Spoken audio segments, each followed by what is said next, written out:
반갑습니다. 오늘은 스가랴서 7장과 8장 말씀을 함께 나누려고 합니다. 지금까지 우리가 살펴본 6장까지 말씀은 스가랴서 말씀 중에 어려운 부분을 함께 나눴었는데, 이제는 스가랴서의 어려운 부분은 다 지나갔고 지금부터 살펴보게 되는 7장부터의 말씀은 당시의 역사적 배경에 근거한 사건, 그리고 교훈, 그리고 메시아에 대한 예언, 그리고 또 종국사적 종말에 관련된 예언의 말씀이 뒷부분에 들어가 있습니다. 그 중에 오늘 함께 나눌 스가랴서 7장, 8장에는 우리가 꼭 명심해야 될 아주 중요하고 귀중한 교훈이 들어가 있는데요. 내용은 아주 명료하고 어렵지 않은 말씀으로 되어 있습니다. 그러니 성경과 함께 잘 따라오시면 되겠죠. 우리 한 절씩 한번 살펴보도록 하겠습니다. 1절입니다. 다리오 왕 제4년 9째 달 곧 기슬레월 4일에 여호와의 말씀이 스가랴에게 임하니라. 여기 9째 달, 그러니까 9월이라고 나오는 이 달은 우리가 쓰는 태양력 9월과는 좀 다릅니다. 이들은 유대 달력으로 기록하고 있기 때문에 약 3개월 정도 늦어요. 그러니까 9월이라고 하면 우리 달력으로는 12월쯤 됩니다. 날씨가 좀 추울 때죠. 그때 베델 사람이 사레셀과 레겜멜렉과 그의 부하들을 보내어 여호와께 은혜를 구하고 만군의 여호와의 전에 있는 제사장들과 선지자들에게 물어 이르되, 내가 여러 해 동안 행한 대로 5월 중에 울며 근신하리까 하매. 자, 여기 근신하리까가 히브리 원어로는 나자르라고 하는데요, 구별되다, 헌신되다, 그런 뜻이에요. 그래서 여기 나자르라는 어근에서 나실인이 나온 것인데, 구별되고 헌신된 사람을 나실인이라고 말하는 것이죠. 그래서 여기 구별된 날을 말씀하고 있는데, 실제로 이 날이 어떤 날이냐면 울며 금식하는 날입니다. 3절 중반에 보면 내가 여러 해 동안 행한 대로 5월 중에 울며 근신하리까 이랬단 말이죠. 그러니까 여기 여러 해 동안이라는 것은 바벨론 포로 기간 70년을 말하는 것이고, 이 70년 동안 매년 5월에 금식을 해왔다는 그런 말입니다. 그래서 우리가 여기 유대인들의 금식 기간을 좀 알 필요가 있는데요. 유대인들의 이 1년 동안 공식적으로 금식하는 달이 있습니다. 4월의 금식, 5월의 금식, 7월의 금식, 10월의 금식, 이렇게 총 4번이 있는데, 이 중에서 제일 먼저 시작한 금식은 10월의 금식입니다. 어떻게 해서 시작하게 됐냐면 10월의 금식은 BC 588년 시드기야 왕이 9년째 되는 10월 10일에 이때 예루살렘이 바벨론 나라에게 마지막으로 에워싸인 날이에요. 그래서 그날을 슬퍼하며 금식하는 날이고, 그 다음 4월의 금식은 바벨론에게 1년 6개월 동안 둘러싸여 있다가 BC 586년 4월 9일에 최종적으로 성벽이 뚫리고 성이 함락이 된 날이에요. 그래서 이날도 슬퍼하며 금식하는 날이 되고, 그 다음에 5월의 금식은 BC 586년 5월 7일부터 3일 동안 10일까지 예루살렘 성전이 불타서 성전이 사라진 날입니다. 그래서 하나님 앞에 울며 금식하는 날이 5월의 금식이에요. 그리고 7월의 금식은 바벨론 왕이 유대나라 총독으로 사반의 손자 아이감의 아들 그달리아, 이 예레미야서에는 그다랴라고 나오는데, 이 그달리아를 총독으로 세웠습니다. 그런데 그 당시 왕족이었던 친애굽파 이스마엘이라는 놈이 그달리아를 암살해버립니다. 바벨론 왕이 세운 그달리아 총독을 암살해버렸어요. 그래서 그 암살된 이 총독을 애도한다 해서 금식하는 날이 7월의 금식입니다. 그래서 이 4가지 10월 10일의 금식, 4월 9일의 금식, 5월 7일의 금식, 그리고 7월 며칠인지는 성경에 나오지 않아서 모르겠지만 7월의 금식, 이렇게 4가지가 공식적으로 민족이 정한 금식일입니다. 그리고 예수님 당시에 바리새인들이 정한 금식이 또 따로 있었는데 일주일에 2번씩 금식을 하도록 정했고, 그걸로 또 의의 기준으로 삼았죠. 그래서 이 유대인들에게 있어서 의인의 기준, 선행의 기준, 의의 기준을 세 가지로 나눴는데 그 중에 첫 번째가 금식입니다. 저는 어떻게 해서 이 금식이 선행의 기준이 될 수 있는지는 참 이해가 안 되지만 의인, 선행의 기준으로 이 유대인들은 삼았습니다. 그리고 두 번째가 기도였는데 기도를 많이 하는 것이 곧 의인이고 선행이다. 그렇게 생각했어요. 그리고 세 번째가 구제입니다. 이건 뭐 선행의 기준이 될 수 있긴 하죠. 구제는. 그런데 예수님께서는 그렇게 안 보셨다는 것이에요. 마태복음 5장부터 나오는 산상수훈을 보면 일단 다른 것을 다 떠나서 금식하고 기도하고 구제한다고 하면서 나팔을 부는 행위. 그러니까 자기 의를 드러내고 외식하는 행위를 하게 되면 이미 자기 상을 다 받았다는 것이에요. 하나님 나라의 선행의 기준, 의의 기준에 미달이라는 것입니다. 그러니까 나팔을 불면 아무 플러스 요인이 없어요. 그래서 예수님께서 산상수훈을 말씀하실 때 이 세 가지 금식, 기도, 구제를 들어서 예로 들어서 다 바르게 잡아 주셨습니다. 그래서 오늘 스가랴서 본문에서도 금식 문제를 가지고 하나님께서 또 바르게 잡아주는 말씀이 나옵니다. 베델 사람들이 제사장들과 선지자들에게 사람을 보내서 계속 금식을 할까요? 라고 물었는데 그랬더니 4절에 만군의 여호와의 말씀이 내게 임하여 이르시되 온 땅의 백성과 제사장들에게 이르라 너희가 70년 동안 다섯째 달과 일곱째 달에 금식하고 애통하였거니와 그 금식이 나를 위하여 한 것이냐. 너희가 먹고 마실 때 그것은 너희를 위하여 먹고 너희를 위하여 마시는 것이 아니냐. 자, 그러니까 한마디로 금식했던 것이 모두 다 너희를 위해서 금식한 것이지 나를 위해서 금식한 것이냐. 그렇지 않냐. 그래 놓고선 나한테 와서 금식할까 말까를 물으면 어떡하라는 것이냐. 지금 그 말씀을 하고 있는 것이에요. 자, 그러니까 여러분, 하나님께서는 우리가 금식을 할 때도 하나님을 위해서 해야 되겠지만 무엇보다도 금식을 하던 말던 우리의 자유한 선택으로 하라는 것이지 하나님이 금식해라, 그것도 며칠간 금식해라, 하나님께서는 그렇게 말씀하시지 않습니다.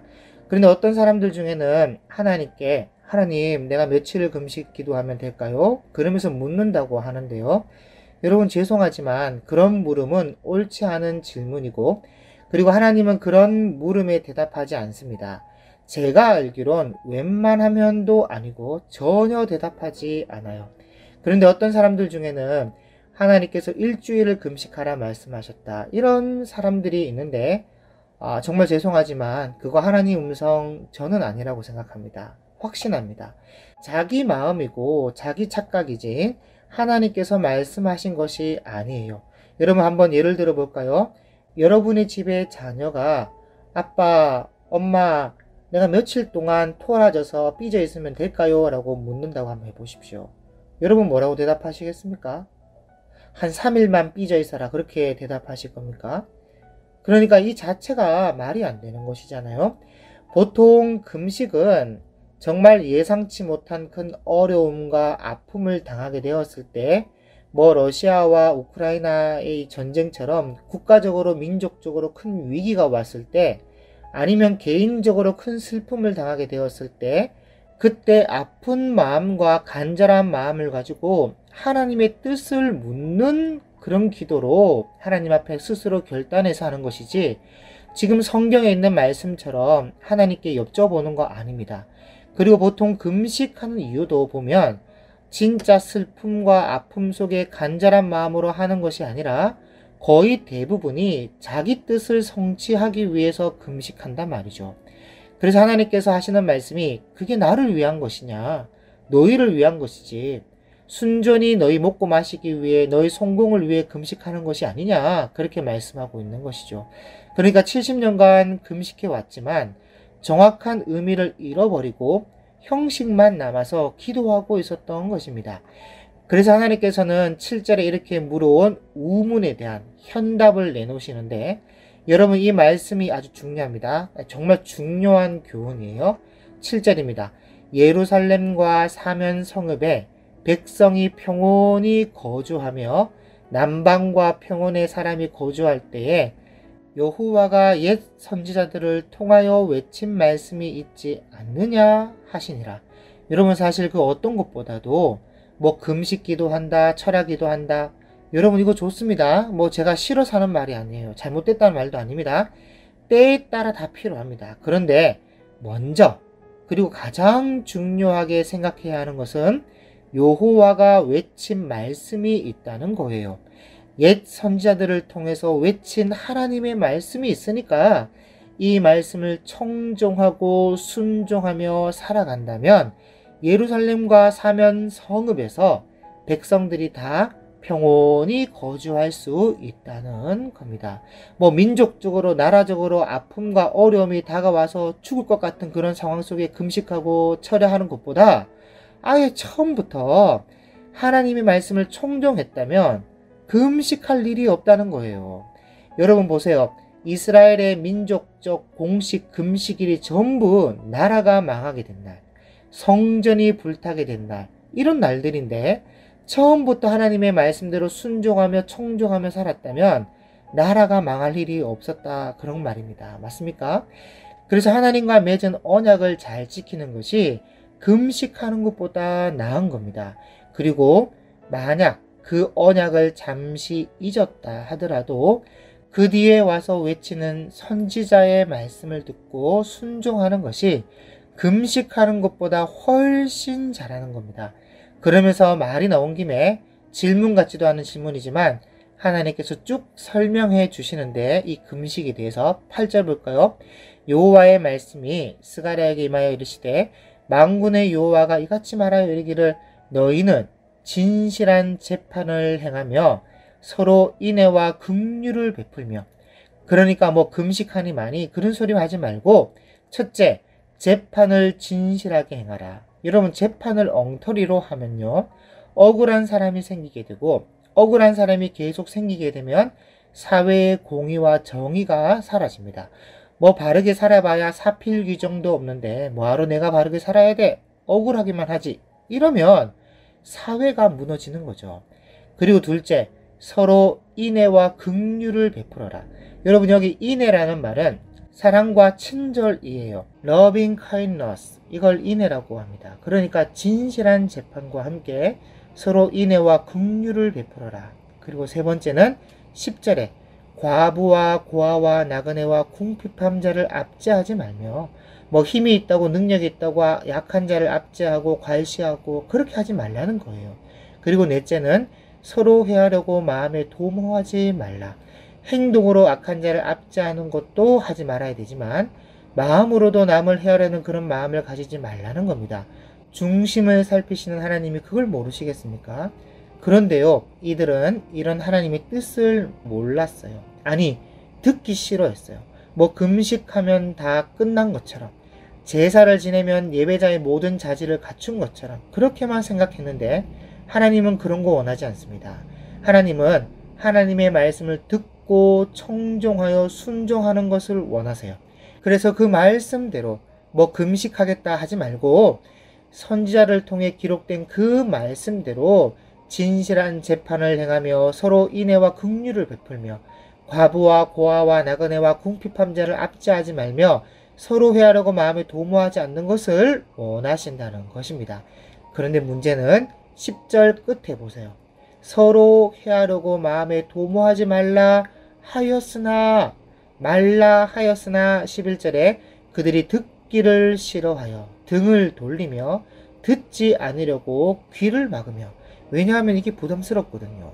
아무리 옳은 말이라도 이렇게 살지 않았던 내 모습에 환멸감도 들고 갑자기 변화된 삶을 살아야 되니까 이게 부담이 되거든요. 그래서 듣기가 싫어요. 등을 돌려버리고 듣지 않으려고 귀를 막는 겁니다. 그러면서 그 마음을 금강석 같게 하여 아주 단단하게 기스 하나 나지 않을 정도로 강팍하게 굳어진 마음을 만들어서는 율법과 만군의 여호와가 그의 영으로 옛 선지자들을 통해서 전한 말을 듣지 아니하므로 큰 진노가 만군의 여호와께로부터 나왔도다. 다시 말하면요, 예루살렘이 망한 이유가 뭐냐? 가장 먼저 하나님과 맺은 언약의 말씀을 듣지 않고 순종하지 않으므로, 그러니 결국 하나님의 법을 모르니까 무법한 삶을 살았다는 것이에요. 그래서 재판에 불의가 있고 약한 자를 압제하고 서로 인애와 긍휼이 없어요.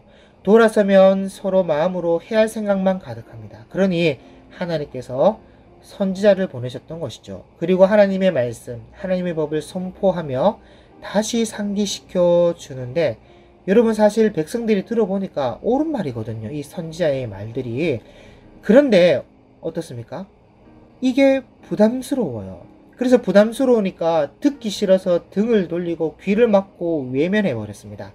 그래서 결국 나라가 망한 것이거든요. 그런데 웃긴 것은 이렇게 나라가 망하니까 이 망한 날을 기념하듯이 생긴 것이 금식입니다. 이 망한 것을 기념하듯이 10월의 금식, 4월의 금식, 5월의 금식, 7월의 금식이 나라가 망함으로 생긴 금식이에요. 그러니까 아예 처음부터 안 생겨야 할 것들이 생긴 거죠. 하나님의 말씀을 듣지 않으므로. 내가 불러도 그들이 듣지 아니한 것처럼 그들이 불러도 내가 듣지 아니하리라 만군의 여호와가 말하였느니라. 그래서 여러분, 우리가 먼저 하나님의 말씀을 들어야 합니다. 그래야 우리의 기도에도 하나님이 들으시는 거예요. 여러분, 우리가 하나님의 말씀을 듣지 않으면, 그리고 그 말씀에 순종하지 않으면 주여 삼창을 100번 하고 철회하면서 수백 번 부르짖어도 하나님이 듣지 않습니다.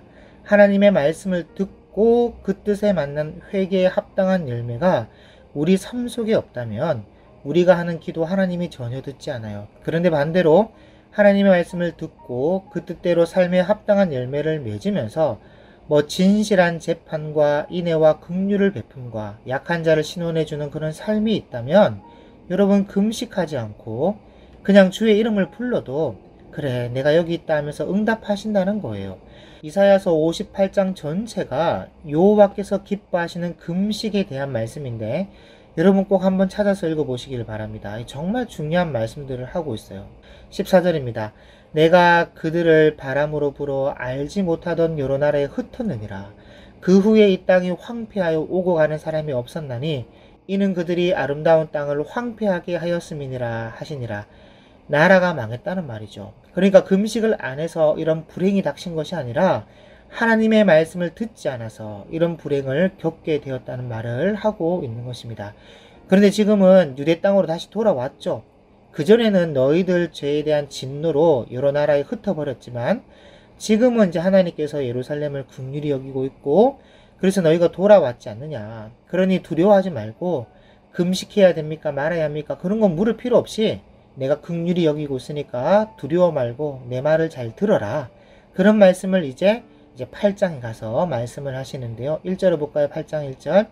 만군의 여호와의 말씀이 임하여 이르시되 만군의 여호와가 이같이 말하노라. 내가 시온을 위하여 크게 질투하며 그를 위하여 크게 분노함으로 질투하노라. 그러니까 시온을 위해서 크게 질투하고 크게 분노하는데 왜 그러냐? 다른 게 아니라 하나님께서 범죄한 내 백성을 손봐주라고 아수르와 바벨론을 보냈죠. 보냈는데 너무 심하게 이들이 징벌을 해버린 겁니다. 그래서 그들에 대해서 크게 분노하고 예루살렘에 대해서 내가 크게 질투하니까 이제 두려워하지 말라는 거예요. 3절 여호와가 이같이 말하노라. 내가 시온에 돌아와 예루살렘 가운데에 거하리니 예루살렘은 진리의 성읍이라 일컫겠고 만군의 여호와의 산은 성산이라 일컫게 되리라. 자, 여러분, 오늘날의 교회가 정말 이런 말을 들어야 하는데 너무 아쉽죠. 사회로부터 교회가 진리의 성읍이고 교회에 가면 진리가 거기 있다, 이런 말을 사회로부터 교회가 들어야 하는데 지금 정반대죠. 그러니까 이 전도가 안 돼요. 물론 요한계시록으로 가면 갈수록 전도가 안 되기 때문에 더 이상 희망이 없을 때 예수님이 다시 오시는 것이지만, 그래서 정해진 미래대로 흘러가는 것처럼 보이지만 그 과정을 보면 몸된 교회의 구성원인 우리가 제대로 살지 못하는 것이 한몫하고 있다는 것이고, 그것이 부끄럽다는 것입니다. 만군의 여호와가 이같이 말하노라. 예루살렘 거리에 늙은 남자들과 늙은 여자들이 다시 앉을 것이라. 다 나이가 많으므로 저마다 손에 지팡이를 잡을 것이요 그러니까 맨날 전쟁과 환란과 고통으로 바람살 날이 없었던 나라인데 이제는 평안하고 사람들이 오래오래 장수한다는 것이죠. 그 성읍거리에 소년과 소녀들이 가득하여 거기에서 뛰놀리라. 얼마나 평화롭습니까? 이런 것이 하나님의 평화가 깃든 예루살렘의 모습이에요. 만군의 여호와가 이같이 말하노라. 이 일이 그날의 많은 백성의 눈에는 기이하려니와 내 눈에야 어찌 기이하겠느냐. 만군의 여호와의 말이니라. 그러니까 지금 바벨론 포로에서 예루살렘으로 돌아온 백성들의 입장에서는 정말 황무지 같은 예루살렘이거든요. 지금 뭐가 있습니까, 예루살렘에. 그런데 지나고 보니까 진리의 성음이라고 불리게 되고 사람들이 장수하면서 평안하고 아이들이 뛰놀며 웃음소리가 끊이지 않는 성읍이 되어 버리니까 사람들의 눈에는 참 기이하다는 것이죠. 그런데 여러분, 이건 하나님의 눈에는 당연한 겁니다. 만군의 여호와가 이같이 말하노라. 보라, 내가 내 백성을 해가 뜨는 땅과 해가 지는 땅에서부터 구원하여 내고 인도하여다가 예루살렘 가운데에 거주하게 하리니 그들은 내 백성이 되고 나는 진리와 공의로 그들의 하나님이 되리라. 그러니까 금식 안 해도 괜찮다. 다만 이것만 해라. 뭘 해야 되겠죠? 옛 선지자들을 통해서 외친 하나님의 말씀을 듣고 순종해야 됩니다.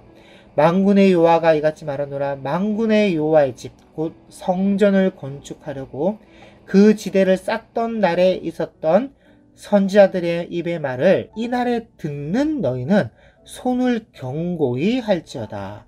자, 여기 지대를 쌓던 날에 있었던 선지자들의 입의 말을 이라고 할 때 이 중 이 선지자들의 대표적인 인물이 학개 선지자죠. 그리고 학개 선지자는 하나님의 말씀을 전하고 기록한 문서 선지자라면 그 이외에 기록에 나오지 않지만 하나님의 뜻을 전하며 위로하고 힘을 준 선지자들이 있었던 것이죠. 이런 분들을 보통 비문서 선지자라고 합니다. 10절, 이날 전에는 사람도 싹쓸 얻지 못하였고 짐승도 싹쓸 받지 못하였으며 사람이 원수로 말미암아 평안히 출입하지 못하였으니 내가 모든 사람을 풀어 서로 치게 하였느니라. 자, 그러니까 학개서 말씀에 나오듯이 구멍 뚫린 전대에 돈을 넣듯이 싹을 얻지 못했어요. 그리고 70년 기간 동안에 다른 민족 사람들이 예루살렘에 눌러 살고 있었는데 이들이 협박하고 방해하고 참 어려웠던 것이에요. 만군의 여호와의 말씀이니라. 이제는 내가 이 남은 백성을 대하기를 옛날과 같이 아니할 것인즉 곧 평강의 씨앗을 얻을 것이라. 포도나무가 열매를 맺으며 땅이 산물을 내며 하늘은 이슬을 내리니니 내가 이 남은 백성으로 이 모든 것을 누리게 하리라. 학개서에서도 분명히 말씀하고 있잖아요. 해야 될 것을 해라.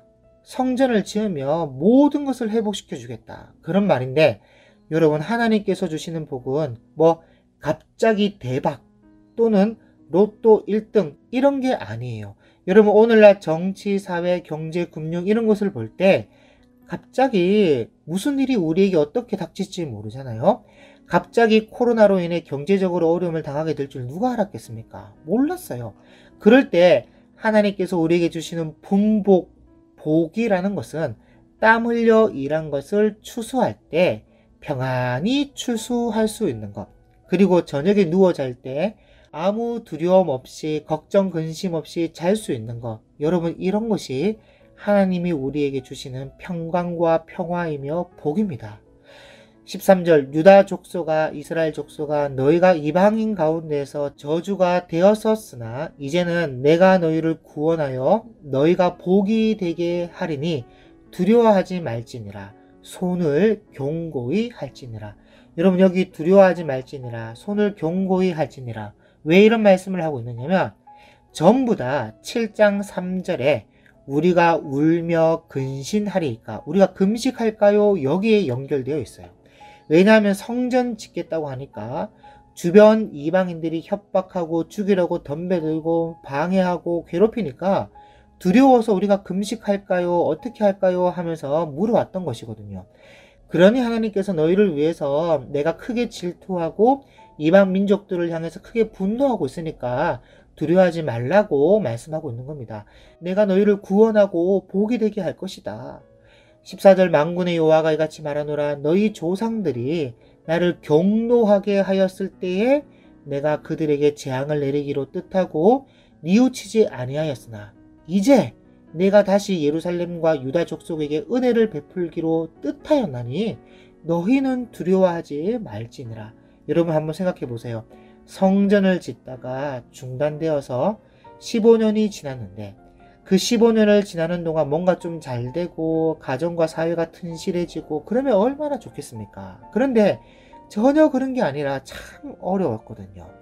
아무리 수고해도 소산물이 없어요. 참 거지같이 살아 있습니다. 거기다가 포로 귀환 전부터 이 땅에 와서 눌러 살고 있던 이방 민족들이 가까이 있어가지고 괴롭힘도 당하고 참 어려웠단 말이죠. 여러분 그러면 어떤 생각이 들겠습니까?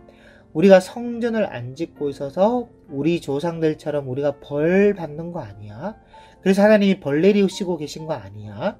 성전 안 짓는 것 때문에 우리도 조상들처럼 멸망당하는 거 아니야? 이런 생각 안 들겠습니까? 들지요. 그래서 책임 전가하기 바빴던 것인데 대제사장 요수아와 스룹바벨 총독에게 화살을 돌리면서 그런데 지금 하나님께서 하시는 말씀은 내가 너희에게 은혜 베풀기로 결정했으니까 두려워하지 말라는 겁니다.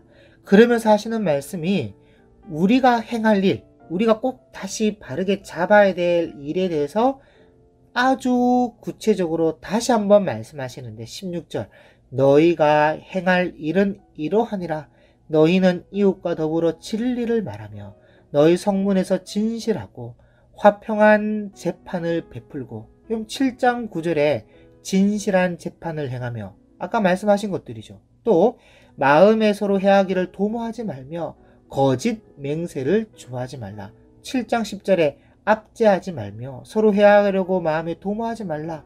7장에서 다시 말씀드려요. 그리고 여기 거짓 맹세를 좋아하지 말라 했는데 여러분 약한 자들의 것을 빼앗기 위해서 사람들이 어떤 짓을 하냐면 거짓 맹세를 해요. 사기를 치는 거죠. 이렇게 하면 엄청난 돈을 벌 수 있습니다. 이쪽으로 입금하세요. 제가 부자 만들어 드리겠습니다. 그러면서 장담합니다 하면서 사기치면서 거짓 맹세를 하는 거예요. 거짓 맹세.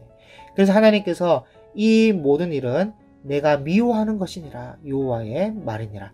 그러니까 기도만 하고 있을 것이 아니라 우리의 삶의 변화가 중요합니다. 그리고 그 변화는 어디 있냐? 하나님의 말씀을 듣고 순종하는 것에서부터 시작해요.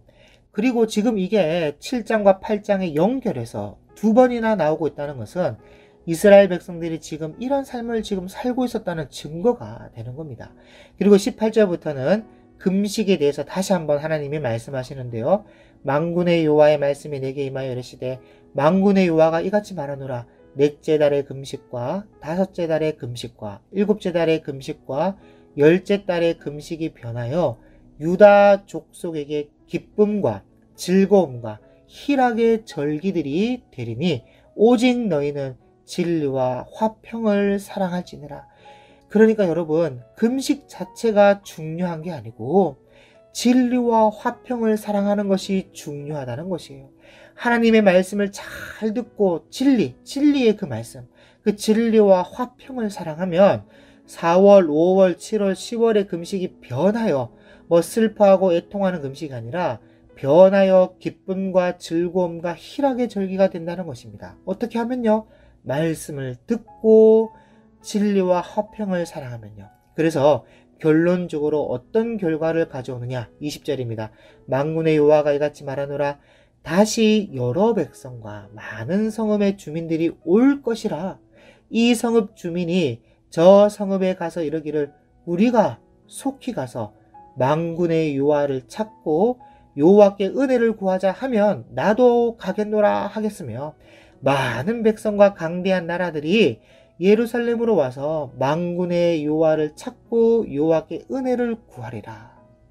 8장 3절에 예루살렘은 진리의 성읍이라 일컫겠고 만군의 여호와에 사는 성산이라 일컫게 되리라. 이 말씀이 이루어져서 이방인들이 줄줄이 예루살렘으로 찾아온다는 거예요.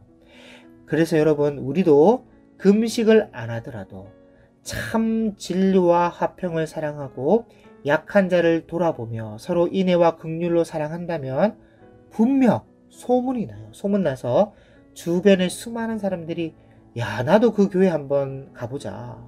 거기 가서 하나님을 찾고 은혜를 한번 구해보련다. 그런 말을 우리가 듣게 된다는 것입니다. 그렇게 될 줄 믿습니다. 그러려면 우리가 먼저 하나님의 말씀 앞에서 그분의 음성을 듣고 말씀을 묵상하며 그 말씀에 순종하는 삶이 되어야 하겠지요. 23절입니다. 만군의 여호와가 이같이 말하노라. 그날에는 말이 다른 이방 백성 10명이 유다 사람 하나의 옷자락을 잡을 것이라. 곧 잡고 말하기를 하나님이 너희와 함께 하심을 들었나니 우리가 너희와 함께 가려고 하노라 하리라 하시니라. 하나님의 말씀에서 비롯한 진실한 재판을 베풀고 인애와 자비와 긍휼을 가지고 화평을 사랑하게 되면 이방 백성 10명이 유다 한 사람의 옷자락을 잡고는 보니까 하나님이 너희와 함께 하시는 것 같다. 그리고 그런 말을 많이 들었다. 그러니 나도 너희와 함께 가고 싶다 하면서 갈래, 이런 말을 우리가 듣게 된다는 것이죠. 사실 여러분, 이렇게 되는 것은 원래 하나님께서 이스라엘을 선택한 목적입니다. 이 23절이요. 23절, 22절, 23절 이 말씀이요. 출애굽기 19장 5절, 6절에 세계가 다 내게 속하였나니 너희가 내 말을 잘 듣고 내 백성을 지키면 너희는 모든 민족 중에서 내 소유가 되겠고 너희가 내게 대하여 제사장 나라가 되며 거룩한 백성이 되리라. 이런 구구절절 똑같잖아요. 주변 나라 이방 민족들이 나도 너희 하나님을 믿어볼래 하면서 돌아오게 하는 제사장 나라의 역할을 하기 위해서 선택하셨다는 것입니다. 그래서 이제는 그 역할을 그리스도의 몸된 성도로서 지체가 된 교회가 감당해야 합니다. 그래서 여러분, 우리 개인도 빛과 소금의 역할을 감당해야 되고 건물로서의 교회도 부단히 주변의 지역을 돌아보고 인애와 자비와 긍휼을 베풀어야 합니다. 뭐 하나 베풀고 나서 나팔 불고 그러면 안 돼요. 부단히 조용히 꾸준히 사랑을 베풀고 있다 보면 자연스럽게 소문이 날 것이고 무엇보다 하나님이 가만두지 않아요. 하나님이 보내주실 것입니다. 그러면 그때 교회는 준비가 잘 되어 있어야 합니다.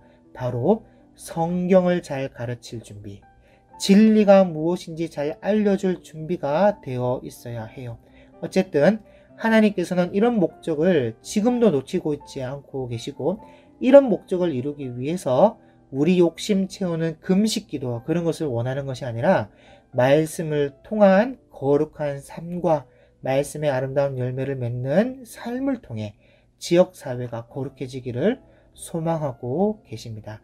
그래서 아름다운 소문과 함께 진리의 성읍으로서 많은 사람들을 하나님께로 돌이킬 수 있는 저와 여러분, 우리 교회가 될 수 있기를 축복합니다. 감사합니다.